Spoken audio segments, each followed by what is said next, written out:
कौन सा ऐसा एरिया है जहाँ पर प्राइस फ्रीली मूव करती है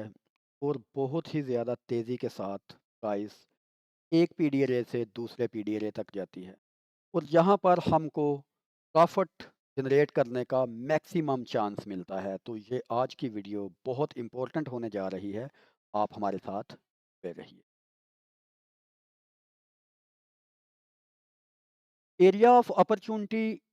वो एरिया होता है जहाँ पर हमारा बायस, नैरेटिव, कंटेक्स्ट और वॉलेटिलिटी सब कुछ अलाइन होता है।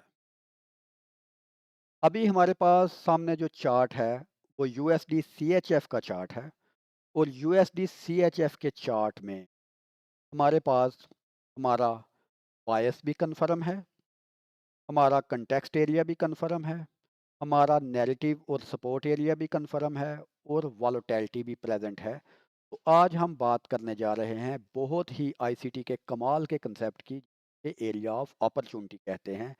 यानी कि इस एरिया में प्राइस अगर एक दफ़ा चली जाए तो उसका टीपी हिट करने का चांस बहुत ज़्यादा हाई होता है और वहाँ पर बहुत ही ज़्यादा तेज़ी के साथ प्राइस उस एरिया को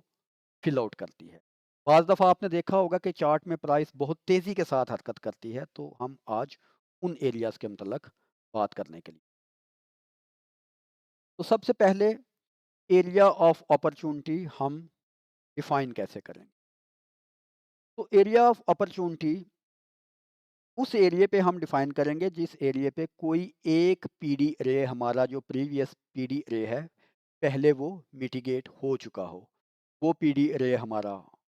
फेयर वैल्यू गैप भी हो सकता है, वो फेयर वैल्यू एरिया भी हो सकता है और किसी भी स्विंग का हाई या लो भी हो सकता है।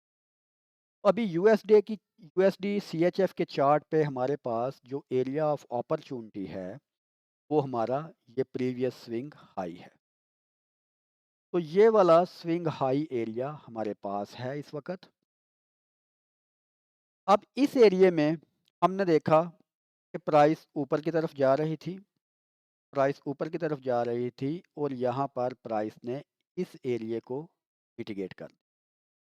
इस एरिया की लिक्विडिटी स्वीप कर दी। अब जैसे ही प्राइस ने इस एरिया की लिक्विडिटी स्वीप की, यहाँ पर हमको सबसे पहले टू कैंडल रिजेक्शन का वेट करना पड़े। टू कैंडल रिजेक्शन का वेट, ये एक कैंडल बनी है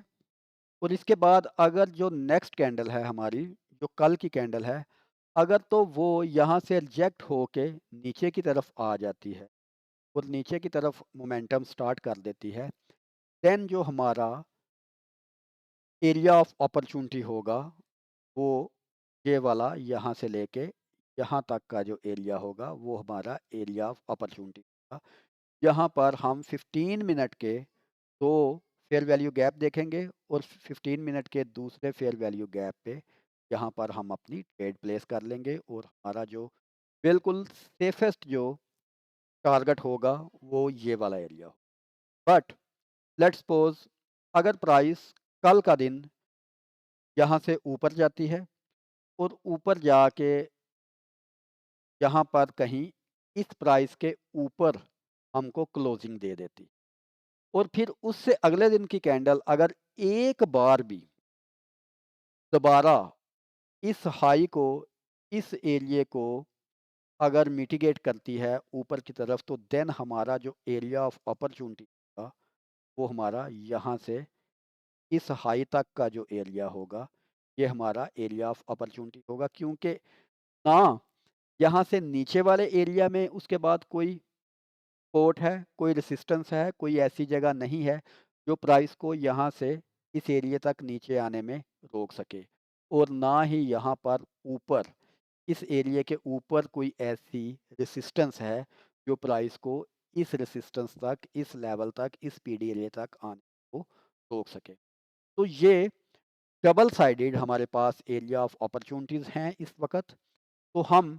देखेंगे कि प्राइस यहाँ पर हमको किस साइड पे कंफर्मेशन दे। तो जिस साइड में भी प्राइस यहाँ पर हमको कंफर्मेशन देती है वही एरिया हमारा एरिया ऑफ अपॉर्चुनिटी होगा और उसी साइड पे हम फ़ौरन अपनी 15 मिनट टाइम फ्रेम पे जाके अपनी ट्रेड प्लेस कर देंगे और इजीली हम इस सपोर्ट लेवल तक इस स्विंग लो लेवल तक या इस स्विंग हाई लेवल तक हम अपनी ट्रेड को प्रॉफिट बुक करने के लिए होल्ड कर सकेंगे। तो इस तरह के एरियाज़ में जिस एरिया में कोई भी रेसिस्टेंस ना नज़र आ रही हो, उन एरियाज़ को हम एरियाज़ ऑफ अपॉर्च्युनिटीज़ कहते हैं और उन एरियाज़ में अगर हम ट्रेड करें, तो बहुत तेज़ी के साथ बहुत हाईली वोलेटाइल मूव्स होती हैं और हमको बहुत जल्दी-जल्दी अपना प्रॉफिट बुक करने का मौका मिलता है और मोस्ट ऑफ द टाइम हम हमेशा प्रॉफिट में रहते हैं या प्राइस हमारी फ़ेवर में चल